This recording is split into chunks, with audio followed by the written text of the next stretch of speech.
তা ঠান্ডা তো এবারে বেশ জমিয়েই পড়েছে। কি বলো সভাসদগণ? আগে হ্যাঁ মহারাজ। এই শীতের হাত থেকে বাঁচতে হলে আমাদের প্রত্যেককে নিজেদের স্বাস্থ্যের প্রতি সচেতন হতে হবে। হ্যাঁ হ্যাঁ হ্যাঁ, ঠিকই তো সবাইকে মধু খেতে হবে, গরম কাপড় পরতে হবে। মহারাজ, ওই গরম কাপড়ের কথা বলতে মনে পড়লো, ওই যে আপনি যে মন্ত্রী মশাইকে রাজ্যের সবাইকে কম্বল দেওয়ার জন্য বেশ অনেক মোহর দিয়েছিলেন, সেটার কি হলো মহারাজ? এই মরেছে, হঠাৎ করে এই কথা গোপালের কেন মনে পড়লো? হ্যাঁ হ্যাঁ, ঠিকই তো। আরে আমি তো ভুলেই গেছিলাম। তা মন্ত্রী, কম্বলের কি খবর? হ্যাঁ মহারাজ, সবাইকেই দেওয়া হয়ে গেছে, একদম হাতে গরম কম্বল ধরিয়ে দিয়ে এসেছি। মহারাজ, আমরা মনে হয় রাজ্যের মধ্যে পড়ি না। না কেন কেন কেন? না, রাজ্যের সবাই যদি কম্বল পেয়ে যায়, তাহলে আমরা কেন পেলাম না মহারাজ? হ্যাঁ মহারাজ, আমিও তো পাইনি। আমিও পাইনি মহারাজ। এ কি, কেউই তো পায়নি দেখছি। কি মহারাজ, দেখলেন তো? এই তো এতক্ষণ সবাই চুপ ছিল, যেই গোপাল কথা বলেছে আর সবার মুখ চালু। হ্যাঁ মানে মানে মহারাজ, মানে ওই আর কয়েকটা বাড়ি বাকি ছিল, আমি কালকেই দিয়ে দেবো সবাইকে। পথে এসো চাঁদ বদন, পথে এসো। হ্যাঁ হ্যাঁ হ্যাঁ, কালকে যেন শুনি সবাইকে দেওয়া হয়ে গেছে। শীত প্রায় পেরিয়ে গেল, এখনো কেউ কম্বল পেল না। হ্যাঁ মহারাজ, সামনেই তো সরস্বতী পুজো। আমি তো ভাবছি এবার পুজোয় আপনার দেওয়া নতুন কম্বল মুড়ি দিয়ে অঞ্জলি দেব। তাহলে মোটামুটি সবার বাড়িতেই কম্বল দেওয়া হয়ে গেল, কি বলেন? হ্যাঁ, সেই সকাল থেকে শুরু হয়েছে, এইমাত্র শেষ হলো। সব হয়েছে এই গোপালের জন্য। গোপালকে আমি মজা দেখাচ্ছি। সে তো আপনি সারা জীবন ধরেই গোপালকে মজা দেখালেন। না, আমি গোপালকে চিনে নিয়েছি, এখন ভালো করে চিনে নিয়েছি। শোন, গোপালের জান প্রাণ হলো ওর ওই ছোট ছোট নাতি নাতনিরা, আর ওই নাতি নাতনিদের দিয়েই গোপালকে জব্দ করতে হবে।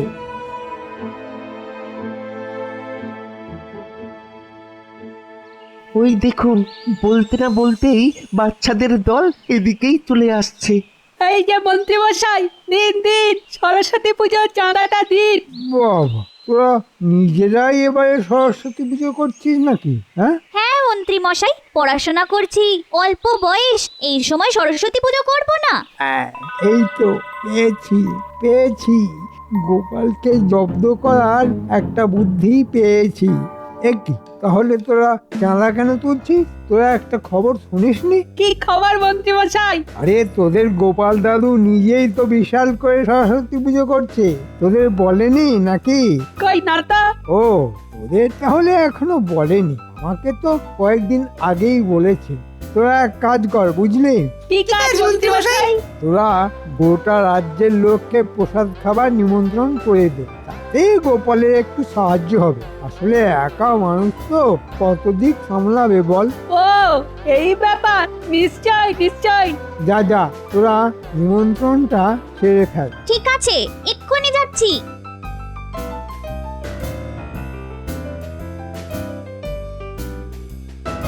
এবার গোপাল, তুমি এই ধাক্কা সামলাবে কি করে দেখো।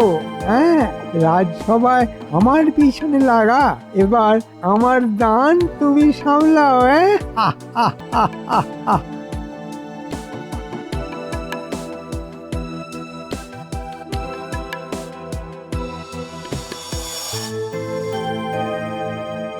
মন্ত্রী, তুমি সবাইকে কম্বল দিয়েছো? হ্যাঁ মহারাজ, সবাইকে দিয়েছি। একটা কথা আছে মহারাজ, কি আবার কথা? এবার সরস্বতী পুজোতে আমরা সবাই একসাথে গোপালের বাড়ি যাব। কেন কেন কেন?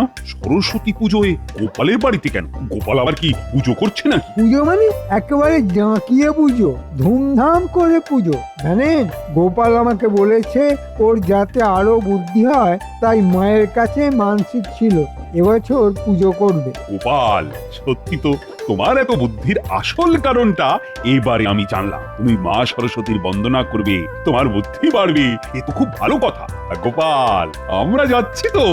আর বলবেন না মহারাজ, গোটা রাজ্য জুড়ে সবাইকেই নিমন্ত্রণ করেছে, শুধু আমরাই এখন অব্দি বাকি। তার মানে মন্ত্রীর আমাকে ফাঁসানোর মতলব। হ্যাঁ, ঠিক আছে ঠিক আছে। আসলে মহারাজ, কাল বিকেলে মন্ত্রী মশাই আমাকে বলছিলেন যে আমার এত বুদ্ধি কোথা থেকে আসে। তা আমি তখন বললাম মা সরস্বতীর পুজো করুন, দেখবেন আপনার মাথাতেও গড়গড় করে বুদ্ধি চলে আসবে। তখন উনি বললেন ঠিক আছে, তুমি তাহলে পুজোটা করো আর আমি সবার খাওয়া দাওয়ার খরচাটা দেব, যদি মা সরস্বতী খুশি হয়ে আমার মাথাতে একটু বুদ্ধি দেন। দেখছেন তো মহারাজ, এখন কেমন শুধু আমার কথা বলছে গোপাল। আচ্ছা গোপাল, আমি আবার কবে তোমাকে এই সব কথা বললাম? কেন, কালকেই তো বিকেলে, যখন আমি আপনাকে পুজো করার কথা বললাম। ঠিক সেই সময়ই তো। শুধু ভুলে যান মন্ত্রী মশাই, একটু না একটু এই ব্রাহ্মী রস খান, দেখবেন মাথার স্মৃতি শক্তি বাড়বে। গোপালের পুজো, মন্ত্রীর খাওয়া দাওয়া, ঠিক আছে ঠিক আছে। আমি একটা কথা বলি, তোমরা দুজনে মিলে তাহলে রাজবাড়িতেই পুজোটা করো। মন্ত্রী যখন এত লোকজন খাওয়াবে তখন নিশ্চয়ই বড় জায়গারও দরকার হবে। একদম মহারাজ, অনেক বড় জায়গা। এই মন্ত্রীকে ছাড়া যাবে না, না হলে কোথাও পালিয়ে যাবে। মন্ত্রীকে দিয়েই খাওয়ার খরচা তুলবো। আচ্ছা মহারাজ, অনেক ধন্যবাদ আপনাকে। তাহলে আজকে কি সিদ্ধান্ত নেওয়া হলো মন্ত্রী? কি মহারাজ? মানে গোপাল যে পুজোটা করবে সেটা রাজবাড়িতেই হবে, আর গোপালের দায়িত্ব পুজোর জিনিসপত্র কেনা, আর তোমার দায়িত্ব রাজ্যের সবাইকে ভোজ খাওয়ানো। আগে ইয়ে মানে মন্ত্রী মশাই, আমরা জানি আপনি দয়ালু মানুষ, এত লজ্জা পাবেন না। আচ্ছা সভাসদগণ, আজকে তাহলে সভা এইটুকুই থাক।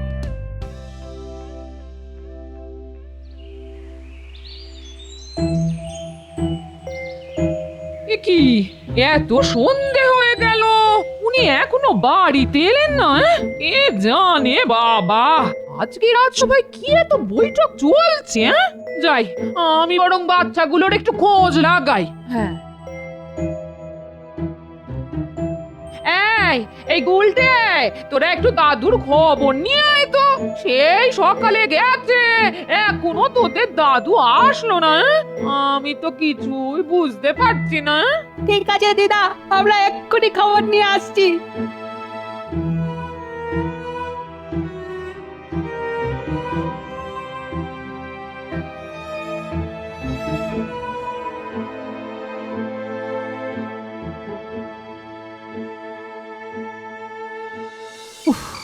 বাপরে, রাজসভায় আলোচনা শেষ হতে হতে সন্ধে হয়ে গেল। না, কিছু একটা করতেই হবে। বেটা মন্ত্রী আমাকে ভেবেছিল ফাঁদে ফেলে মজা লুটবে, কিন্তু উল্টে মন্ত্রীকেই ফাঁসিয়ে দিয়েছি।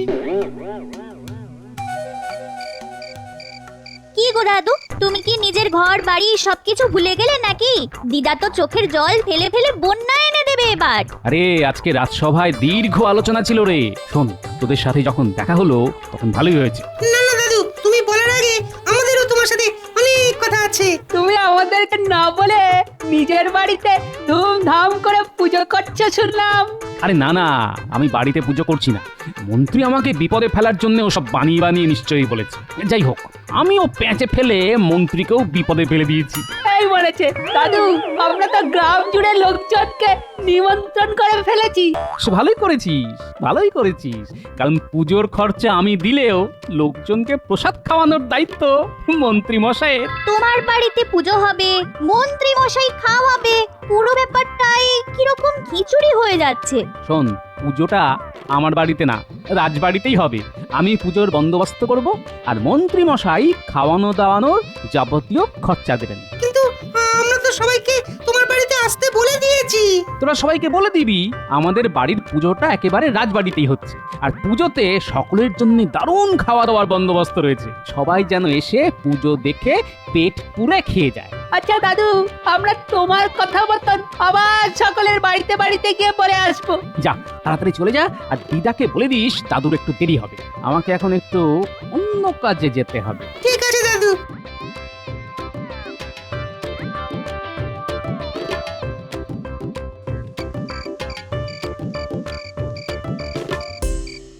ওই গো বিজ্ঞানী, বাড়িতে চলে এসেছো নাকি? হ্যাঁ, আরে এই তো গোপাল, এই মাত্র এলাম। রাজসভায় সরস্বতী পুজোর আলোচনা করতে করতে সারাটা দিন চলে গেল। হ্যাঁ, এখন দেখি একটু বিশ্রাম নিয়ে গবেষণার কাজ করব। শোনো বিজ্ঞানী, তোমাকে আমায় এমন একটা হলুদ রং বানিয়ে দিতে হবে যে রং একবার গায়ে লাগলে 1 সপ্তাহের আগে ওই রং উঠবে না। সে কি গোপাল, হোলি আসতে তো এখনো অনেক সময় আছে, এখন রং কি করবে? তা তুমি যখন জিজ্ঞেস করছো তখন বলি, আসলে আমি কোনো সরস্বতী পুজো করার পরিকল্পনা করিনি। মন্ত্রী সবার সামনে আমাকে ছোট করার মতলবে ওসব বলেছিল, তাই আমিও মন্ত্রীকে ঘুরিয়ে প্যাঁচ দিয়ে দিয়েছি। ও, এই ব্যাপার, এবার বুঝেছি। রাজসভায় আমি তো ভাবলাম সত্যি সত্যি ব্যাপার হয়তো। আরে না না, সেই জন্যই তো মন্ত্রীর ওপরে ওই দানটা দিলাম। আর এবার ওই দানে কিস্তিমাত করার জন্যে তোমাকে ওই হলুদ রং বানিয়ে আমাকে দিতে হবে, কারণ সেই রং তো আমার কাছেই আছে। বাহ বাহ বাহ বাহ, তাহলে তাও তো একটু। পরশুদিন তো পুজো, তার মধ্যে অনেকবার মন্ত্রী পালিয়ে যেতে চাইবে, কারণ মন্ত্রী যা শিয়ানা লোক, তাতে তিনি চাইবেন না যে রাজ্যব্যাপী ভোজ খাওয়ার জন্য ওনার ট্যাগ খালি হোক। বুঝেছি, দাঁড়াও গোপাল, তোমাকে এক্ষুনি আমি হলুদ রং এনে দিচ্ছি, আর একটা জিনিসও দিচ্ছি।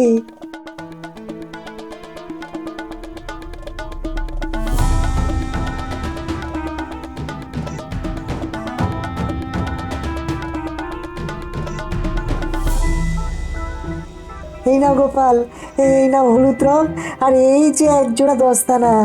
রং যে মাখাবে সে যেন অবশ্যই এই দস্তানা পরে মাখায়, নইলে কিন্তু তার হাত থেকেও সপ্তাহখানেক রং উঠবে না। আচ্ছা বিজ্ঞানী, তোমাকে যে কি বলে ধন্যবাদ জানাবো সেটা বলে বোঝাতে পারবো না। আর ঠিক আছে, ঠিক আছে, আর কেউ থাকুক না থাকুক, একটা কথা মনে রেখো যে আমি তোমার পাশেই আছি। হ্যাঁ, সেই কারণের জন্যই তো তোমার উপরে এত ভরসা করি বিজ্ঞানী, আর কোনো দরকার পড়লেই তোমাকে বলি।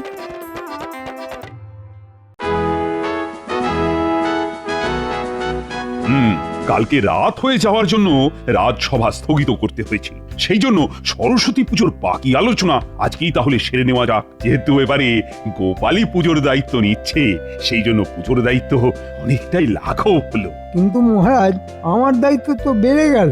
এ কি বলছো মন্ত্রী, তুমি তো নিজে থেকেই দায়িত্ব নিয়েছো ভোগ খাওয়ানোর।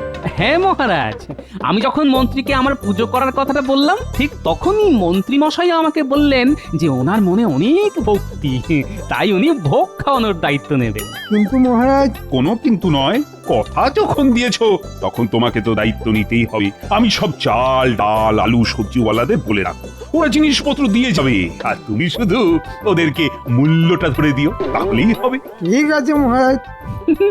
মন্ত্রী মশাই যেভাবে মুখ ভার করছে, তাতে মনে হচ্ছে মন্ত্রী মশাইয়ের কোনো ইচ্ছেই নেই, তাহলে কাজটা করতেই হবে। আচ্ছা গোপাল, একটা কথা শোনো, রাজবাড়িতে পুজোর সমস্ত বাসন কুসন আছে, তাই তুমি শুধু পুজোর বাজার আর বাকি জোগাড়ের ব্যবস্থা করো, আর সবাই কিন্তু গোপালকে পুজোর কাছে সাহায্য করো। নিশ্চয়ই মহারাজ। ব্যাস ব্যাস, তাহলে গোপাল যাও যাও যাও, কাজে বেরিয়ে পড়ো, বাজার দোকান প্রতিমা আনা। হ্যাঁ মহারাজ, এক্ষুনি যাচ্ছি।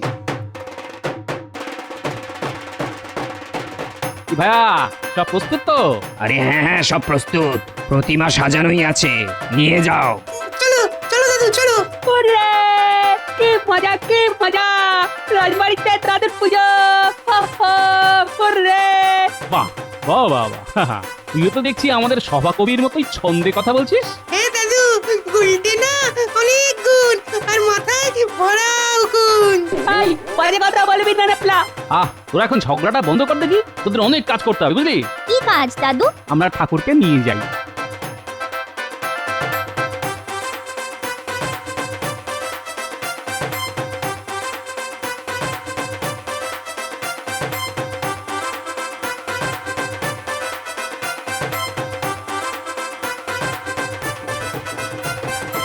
ব্যাস, ঠাকুর স্থাপন হয়ে গেল, কালকে পুজো। হ্যাঁ দাদু, অঞ্জলি হবে, খাওয়া দাওয়া হবে, দারুণ মজা হবে।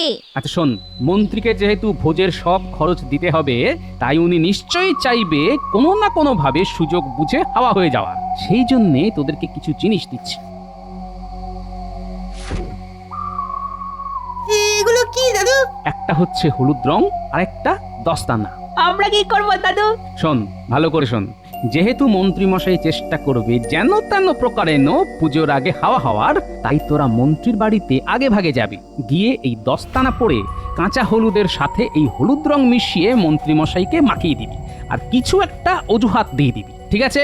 ঠিক আছে দাদু, এইসব বুদ্ধিতে আমরা একেবারে সিদ্ধ হস্ত, তোমাকে কোনো চিন্তা করতে হবে না।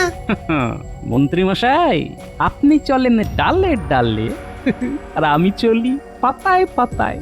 এতদিন ধরে আপনার পাশে পাশে থেকে আপনার সব চিন্তা ভাবনা হলপ করে বলে দিতে পারি। যা, তোরা তাড়াতাড়ি কাজে লেগে পড়, যা।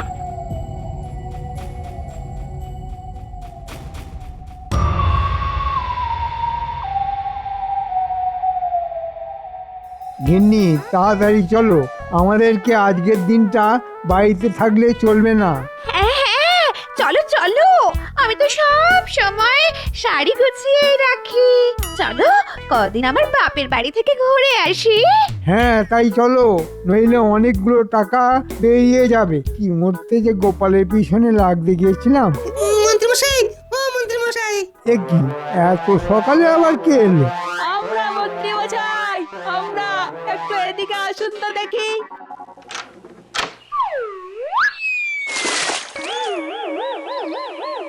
হায় হায় হায় রে, সকাল সকাল এটা তোরা কি করলি? আজকে তো সরস্বতী পুজো, ভোরবেলা কাঁচা হলুদ বাটা আর সর্ষের তেল মেখে স্নান করতে হয়, তাহলে সারা শরীর ফর্সা হয়ে যায়।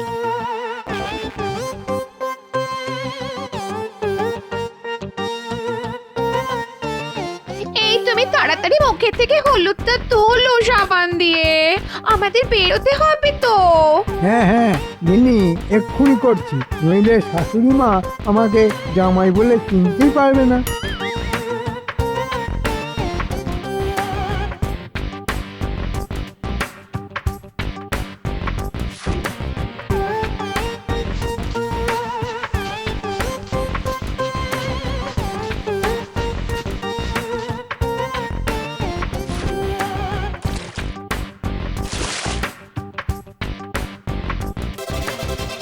ও গিন্নি, এটা কি হলো? কি এটা কি হলো? মুখ থেকে হলুদ তো উঠছে না। হলুদ উঠছে না মানে? ভালো করে সাবান দিয়ে ঘষো। তখন থেকে ঘষছি তো, কিন্তু হলুদ তো ওটার বদলে সারা মুখ, হাত, গলায় ছড়িয়ে গেছে। সে কি কাণ্ড! একটু পরেই তো পুজো শুরু হয়ে যাবে, মহারাজ নিশ্চয়ই ভোগ খাওয়ানোর অর্থ চাইতে আসবেন। ও গিন্নি, গিন্নি, অত অর্থ আমি কোথায় পাবো? আর এই হলুদ মুখ নিয়ে আমি কিভাবে বেরোবো?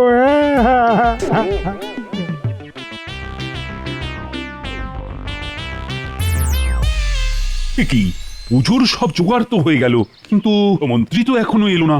মহারাজ, আমার মনে হয় মন্ত্রীমশাইয়ের অনেক খরচের ব্যাপার আছে, তো তাই এখন হয়তো মোহর গুনছে। চলুন চলুন মহারাজ, আমরা দুজনে বরং মন্ত্রীমশাইয়ের বাড়িতে গিয়ে ভোগের জন্য বরাদ্দ অর্থ চেয়ে আসি। হ্যাঁ হ্যাঁ হ্যাঁ, তাই চলো তাই চলো।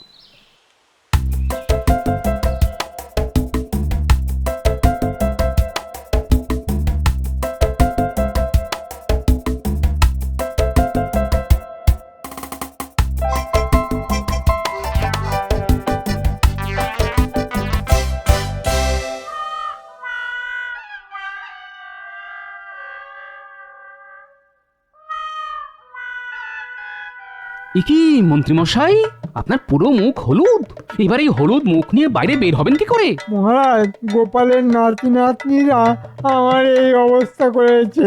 এ বাবা, এই মুখ নিয়ে তো তোমার বাইরে বের হওয়া যাবে না। হ্যাঁ মহারাজ, ভেবেছিলাম একটু শ্বশুর বাড়ি যাবো, মানে মানে মানে ওই পুজো মণ্ডপে যাবো। এই তো দেখলেন, মুখ ফসকে আসল কথাটা বেরিয়ে গেল তো মন্ত্রীমশাই। আমি রাজসভার মধ্যেই আন্দাজ করতে পেরেছিলাম যে আপনি মনে মনে পালানোর পথ খুঁজছেন। ও সব শুনবো না মন্ত্রী, দাও দাও, ভোগের সব আয়োজন হয়ে গেছে, 700 মোহর খরচ হয়েছে, ওটা মিটিয়ে দাও। অতগুলো মোহর তো আমার কাছে নেই মহারাজ। মহারাজ, মন্ত্রীমশাই কিন্তু চালাকি করছে, আপনি ছাড়বেন না। হ্যাঁ হ্যাঁ হ্যাঁ, তুমি এখন না দিলে তোমার 3 মাসের বেতন কাটা যাবে। ওরে বাবা রে, ওরে বাবা, দিচ্ছি মহারাজ, দিচ্ছি।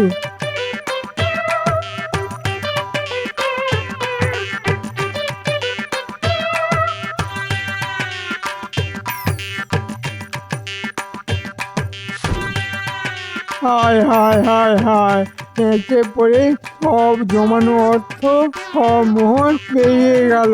একটা কথা মনে রাখবেন মন্ত্রী মশাই, আপনি যেমন আমার ঘাড়ে কায়দা করে পুজোর দায়িত্ব ফেলে দিয়ে আমাকে ফ্যাসাদে ফেলতে চেয়েছিলেন, ঠিক তেমনি আমিও আপনাকে জব্দ করলাম। চলুন, ওদিকে পুজো শুরু হয়ে গেছে, এই হলুদ মুখেই অঞ্জলি দেবেন, চলুন। তার মানে মন্ত্রী, তোমার মনে মনে এই মতলব ছিল? ছি ছি ছি, একটু তো সুবুদ্ধি আনো। নমো সরস্বতী মহাভাগে বিদ্যে কমললোচনে বিশ্বরূপে বিশালাক্ষী বিদ্যাং দেবী নমস্তুতে। নমো সরস্বতী মহাভাগে বিদ্যে কমললোচনে বিশ্বরূপে বিশালাক্ষী বিদ্যাং দেবী নমস্তুতে। আমার কত খরচ হয়ে গেল। অন্যের বিপদ চাইলে নিজেরই বিপদ হয়। আর ভেবে লাভ নেই মন্ত্রী মশাই, চলুন আমরা একসাথে বসে প্রসাদ খাই। ওই প্রসাদ আমার মুখে ঢুকবে না গোপাল। আচ্ছা গোপাল, তোমার এত বুদ্ধি কি করে? হ্যাঁ, ওই তো মায়ের পুজো করে। মন্ত্রী মশাই, মায়ের কাছে মন ভরে চান যেন আপনার মাথায় একটু বুদ্ধি হয়। এই নিন, নিন, নিন, মায়ের সামনে শুয়ে পড়ুন। হ্যাঁ, শুয়ে পড়বো? হ্যাঁ, শুয়ে পড়ুন আর মন ভরে চান যাতে মাথায় একটু বুদ্ধি হয়। যতক্ষণ না মা বলছে বুঝবেন না কিন্তু।